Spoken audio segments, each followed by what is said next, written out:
Et puis elle est arrivée et elle s'est engouffrée quand on lui a ouvert la porte, comme si elle arrivait au ciel. Maurice Zindel, une vie, une œuvre. Bonjour à toutes et à tous et bienvenue dans ce nouvel épisode du podcast Maurice Zindel, une vie, une œuvre. Aujourd'hui, j'ai le plaisir d'accueillir Jacques et Anne. Bonjour. Bonjour. Alors peut-être pour commencer un petit mot sur cet espace Maurice Zindel où nous enregistrons ce podcast. L'espace Maurice Zindel, c'est un lieu d'accueil à 2 pas de la gare de Lausanne, ouvert aux passants, aux chercheurs de sens.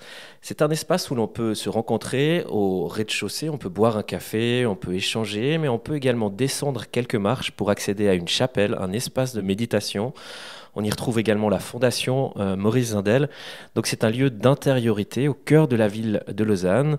Et Anne, Jacques, vous êtes ici engagés pour accueillir les gens. Alors, en quoi consiste votre engagement bénévole ? Accueillir, on est là, on est un peu dans l'attente, on essaye de repérer ceux qui lisent l'affiche qu'il y a sur la porte, peut-être d'ouvrir la porte et de leur demander si ça les intéresse d'entrer.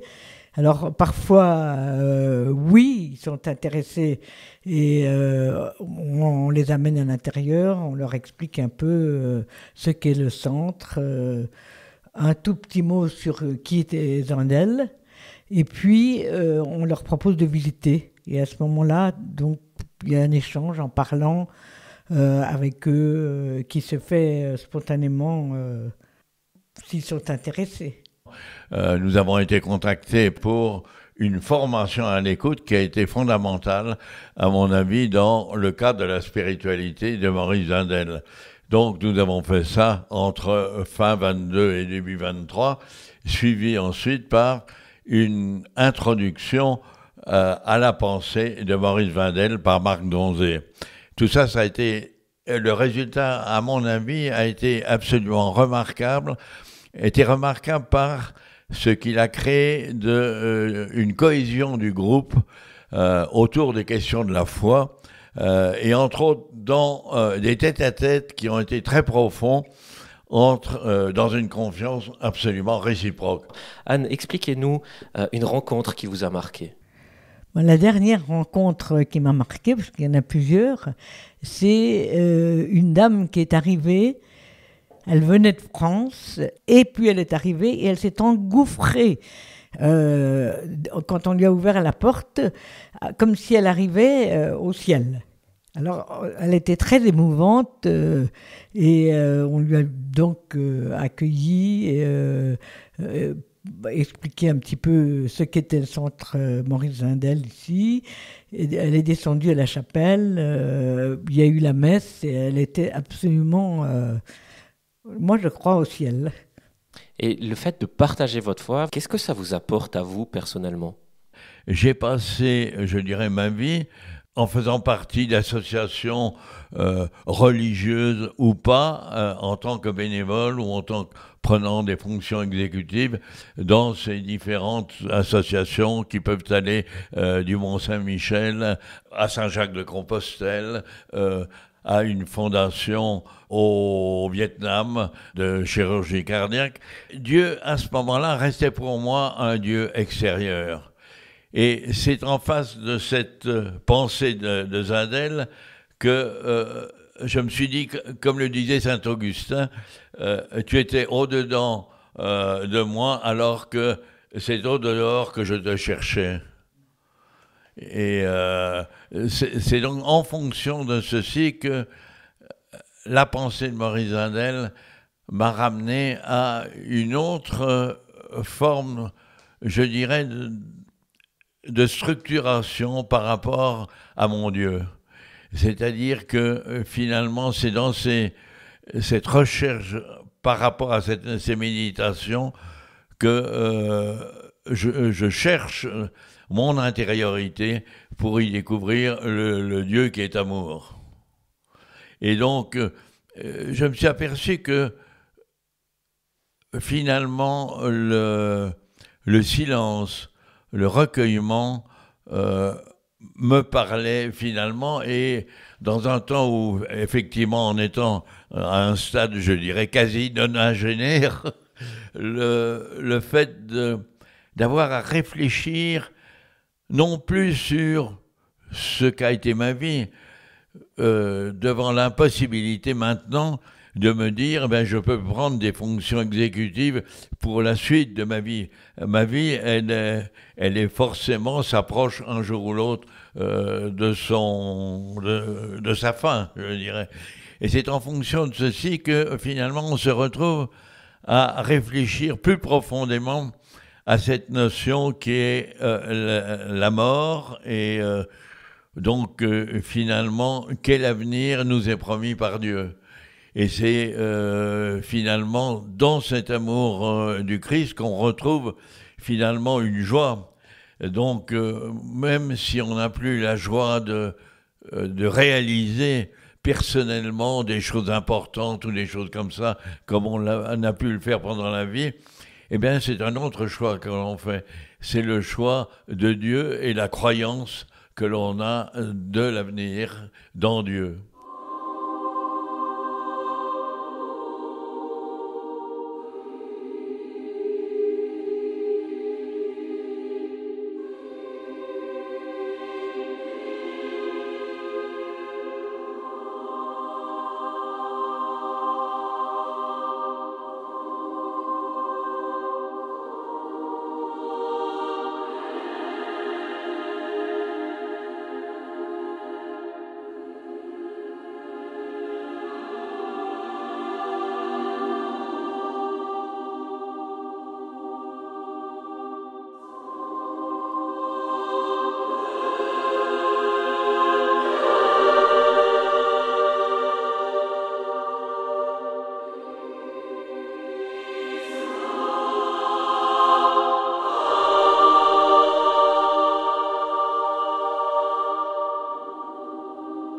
Je pense que c'est la première chose qui frappe les gens. C'est l'espace, d'ailleurs, en transparence, qui voit, même quand la porte est fermée, elle est plus souvent ouverte maintenant qu'il fait beau, mais quand la porte est fermée, on traverse tout cet espace d'accueil, de rez-de-chaussée, et on voit les arbres derrière et la nature, et c'est très, très frappant pour tout le monde. Donc ça, je crois que ça... Et la forme du bâtiment, son architecture aussi, étonne les passants. Et je pense que même s'ils sont un peu intimidés d'entrer et de faire un pas de plus pour le découvrir, ils sont interpellés par le bâtiment lui-même, je dirais. Et c'est encore plus quand ils veulent bien rentrer et qu'ils voient se déployer cette grande salle avec la nature derrière, les arbres, surtout depuis le printemps, avec les feuillages. Et puis quand ils descendent au rez-de-chaussée et qu'ils voient la chapelle et qu'ils voient le vitrail magnifique avec ses couleurs. Si par hasard il y a un peu de soleil, il y a plus de couleurs. Je pense que ça les touche, qu'ils soient croyants ou pas croyants.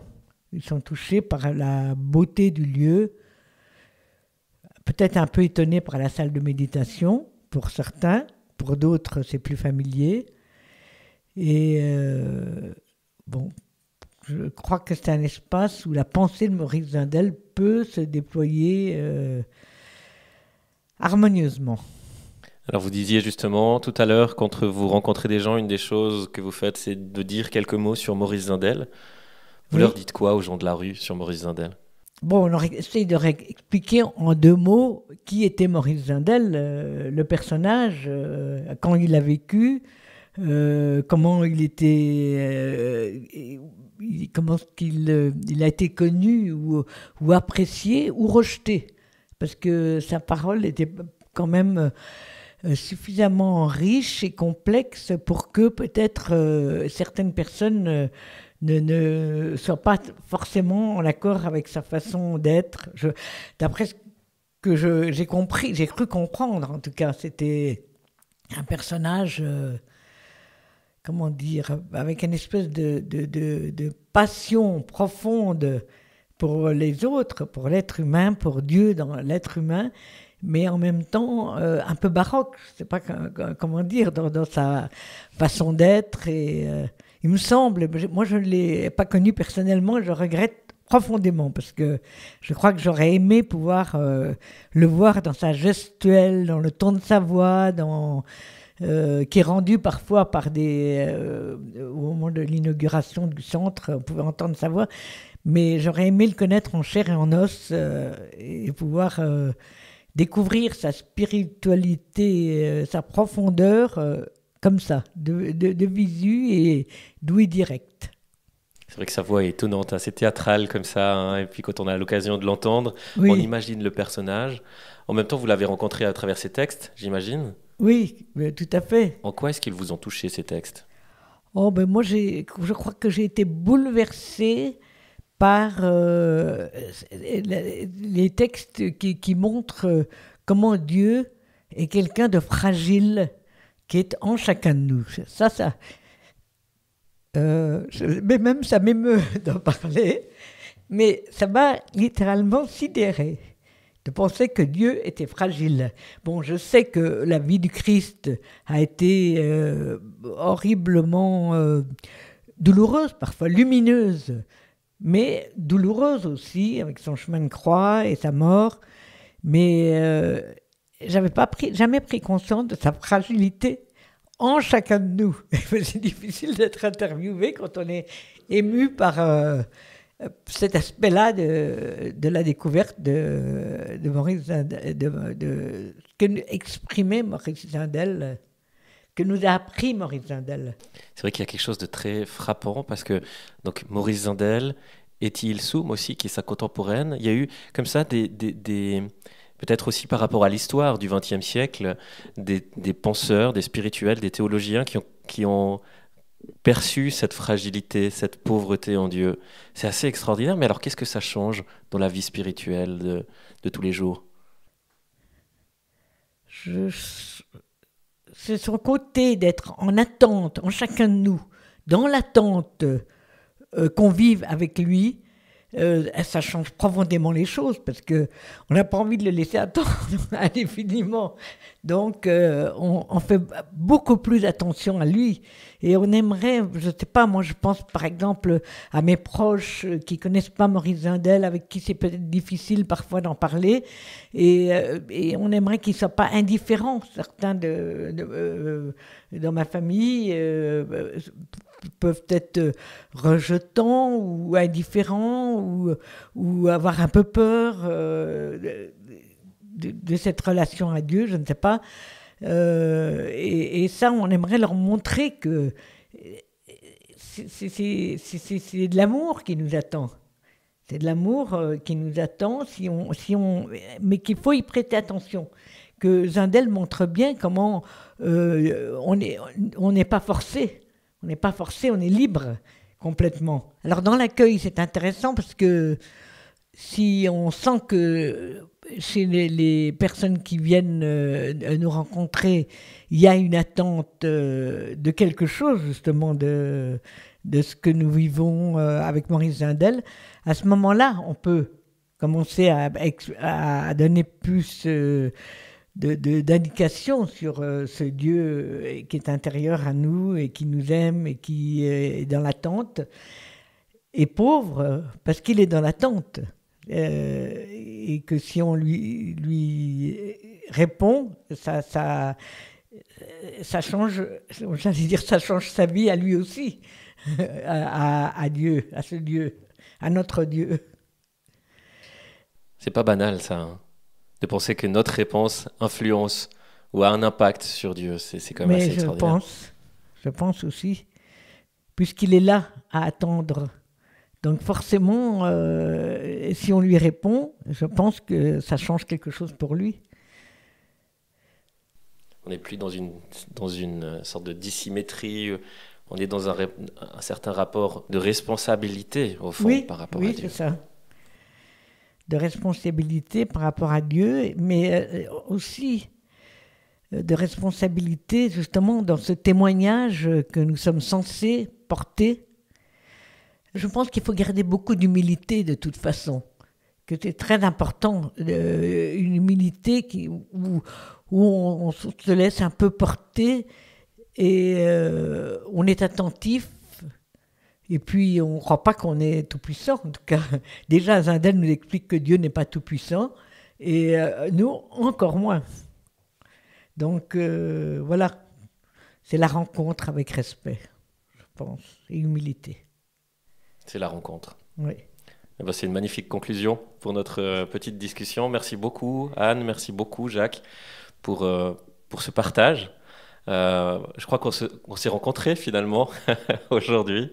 Tout à fait, complètement. Et je vous remercie vraiment pour cette richesse dans l'échange.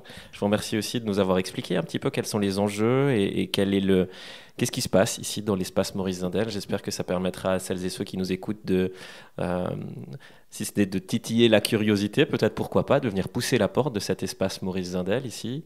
L'accueil, c'est quoi? C'est le matin, hein, c'est ça, tous les jours de la semaine. Il y a tous les matins quelqu'un qui Oui, tous les matins, sauf le week-end.